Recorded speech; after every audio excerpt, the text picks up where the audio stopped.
Lawson Patrick, bonjour. Bonjour. Vous êtes député à l'Assemblée nationale, premier vice-président de l'Alliance nationale pour le changement. Depuis le 31 juillet, partout dans le monde, les Togolais comme les Africains ont cru que le Togo a amorcé une véritable sortie de crise avec la feuille de route de la CEDEAO. Mais apparemment, tout reste encore bloqué. Et même à l'Assemblée, on sent un silence total. Et comment comprendre que même vous, les députés, vous ne prenez aucune initiative pour obliger les politiques à revenir sur les questions des réformes constitutionnelles? Pour ma part, j'ai pensé à une surprise. Je croyais qu'une fois que cette feuille de route a été adoptée, sa mise en œuvre allait se faire dans les jours qui suivent. Je vous dis tout de suite que je n'en étais pas satisfait. Mais un tiers vaut mieux que deux, tu l'auras. J'y ai pensé. Mais cela fait déjà un peu plus d'un mois, sans compter les mois d'avant, parce que cette crise a été relancée, cela fait plus d'un an. Et je ne comprends pas quelle est la stratégie de l'organisation sous-régionale qu'est la CEDEAO. Et maintenant, votre question est précise. La CEDEAO a sorti une feuille de route. Vous me demandez, que faisons-nous? Vous avez raison. Mais je vais vous répondre d'une façon claire. En ce qui concerne les députés de l'opposition, nous sommes en train de reprendre un projet de loi qu'on avait déjà déposé, en l'actualisant, en tenant compte de la situation actuelle et des réalités de la feuille de route. Nous déposerons incessamment ce projet de loi, car nous sommes étonnés que le gouvernement, qui est le premier concerné, puisque c'est eux qui ont invité surtout la CEDEAO pour venir aider le Togo à sortir de la crise. Je m'étonne que jusqu'à présent, rien n'a été déposé. Peut-être pour des raisons de méthode. Nous sommes en politique. Est-ce qu'il s'agit aujourd'hui d'aller déposer tout simplement un projet de loi? Je ne le pense pas. Si on ne comprend pas bien la mise en œuvre, il y aura de nouveaux blocages à l'Assemblée nationale. Est-ce que vous attendez toujours un éclaircissement de la part de la CEDEAO quant au contenu de cette feuille de route pour penser mise en œuvre? Cela est nécessaire. Il faut que les politiques entrent en jeu, car les députés qui sont à l'Assemblée nationale représentent des sensibilités. Des consignes doivent être données. Des renforcements de capacités doivent être faits de façon que chacun de nous ait la même compréhension de ce test. Il faudrait donc que cela se passe rapidement et dans le cadre d'un dialogue. Et ce dialogue-là, nous l'attendons, il ne vient pas. Il ne suffit pas de laisser une feuille de route, mais il faut que des directives soient données afin que les députés ne se mordent pas le nez et qu'ils s'attellent à la tâche qui est la leur, celle de faire voter les tests. Est-ce que c'est ce que vous attendez au niveau des députés de l'opposition en préparant justement l'actualisation de ce projet de loi qui était déjà déposé sur la table du président de l'Assemblée nationale? Avec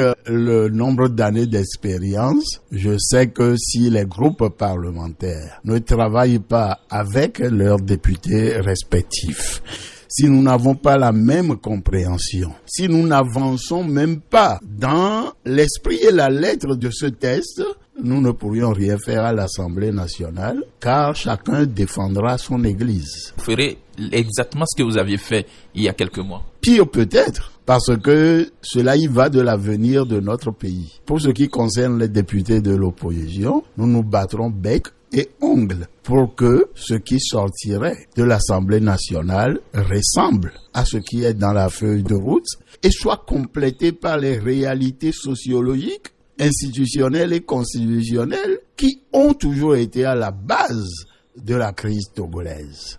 Nous espérons, ou du moins j'espère, qu'il en est de même des députés de la majorité qui sont des collègues de l'Assemblée nationale. Nous savons comment ces choses-là se font. S'il n'y a pas un déblayage avant que le texte n'aille à l'Assemblée nationale, je vous assure, nous allons piétiner. Donc le rôle des politiques reste important avant que ce texte n'atterrisse à l'Assemblée nationale. Patrick Lawson, vous parlez de déblayage. En même temps, vous dites qu'il faut aller rapidement. Et nous, notre inquiétude, c'est que rien ne se fait. Et pourtant, la CENI se prépare ardemment pour les élections. On dirait que c'est de leur devoir de s'organiser. Mais le déblayage va commencer par quoi? Cette réunion du comité de suivi? Mais bien sûr, puisque faire quelque chose sans les facilitateurs aujourd'hui, c'est sortir du cadre que nous nous sommes tracés. Voilà le gros piège. Pour qu'on leur expose ce que nous pensons de ces tests, pour que la majorité expose ce qu'elle pense de ce test et que les facilitateurs en fassent la synthèse, ce qui nous permettra d'aller très vite à l'Assemblée nationale. Une fois cela dit, rien, mais alors rien, n'autorise la CENI à faire ce qu'elle fait. Je crois que les donneurs d'ordre, que sont le gouvernement et le parti majoritaire, doivent savoir que la crise togolaise est très forte et il ne faut pas chercher à l'exacerber. C'est ce qui se passe actuellement.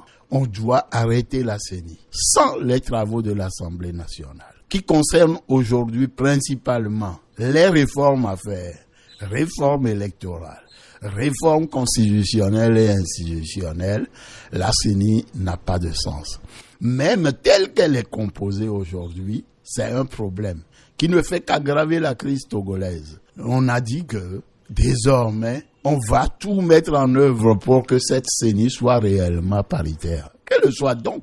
L'opposition a droit à 8 membres. Ces 8 membres n'y sont pas, on ne les reconnaît pas. Le pouvoir a 8 membres.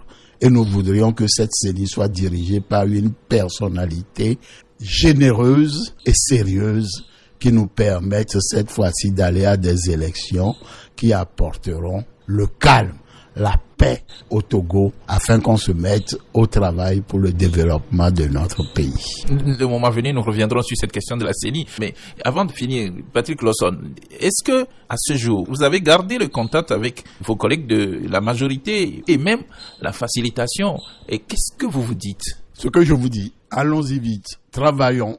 On ne peut pas berner les Togolais comme ça. Cela fait plus d'1 an que cette crise s'est aggravée. Cela fait plus d'1 mois qu'une feuille de route a été prescrite. Travaillons, travaillons, travaillons. C'est ce que nous disons à nos collègues de la majorité, à nos amis au gouvernement, au comité de suivi, de même qu'aux facilitateurs. Lorsqu'ils ne viennent pas, on se déplace pour aller le leur dire, parce que nous tenons à ce que cette fois-ci la crise soit résolue au Togo.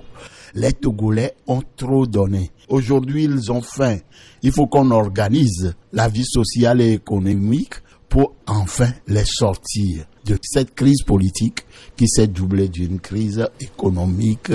Merci d'avoir regardé la vidéo. Abonne-toi et partage la vidéo avec tes proches.